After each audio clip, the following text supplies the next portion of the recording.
जाऊयात यवतमाळच्या राळेगावमधील मुलींच्या विक्री प्रकरणी चुकीची माहिती देत अपप्रचार करण्यात आलेला आहे। भाजपचे आमदार राजू तोडसाम यांचा पक्षालाच घरचा आहेर आहे। 34 मुली बेपत्ता झाल्याच्या दाव्यात तथ्यच नाहीये असं स्वतः राजू तोडसाम यांनी म्हणत माहिती दिलेली आहे। 34 मुली बेपत्ता झाल्याचा दावा भाजपचे जिल्हाध्यक्ष प्रफुल्ल चव्हाण यांनी केला होता।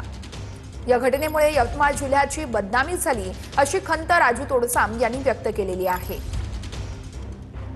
आदिवासीची कुठलीही मुलगी त्या ठिकाणी विकल्या गेली नाही, पळून गेली नाही किंवा कुठल्याच प्रकारची घटना घडली नाही अशा सविस्तर चर्चा मी सन्मान्य SP साहेबांसोबत माननीय कुमार चिंतासोबत चर्चा केली। त्या चर्चेमध्ये मला निदर्शनात आलं की जी काही व्हिडिओ क्लिप आली ते व्हिडिओ क्लिप कुठली आहे, कसं आहे, ते एक व्यक्ती आहे, ते ठरलेले व्यक्ती आहे, त्याचे ते बॉयफ्रेंड आहे हेच लक्षात आलं। आणि त्याच्यानंतर ज्या घटना दाखवलेल्या आहेत या 2 वर्षां 2025 ते 2026 पर्यंत एकूण 63 घटना झाल्या।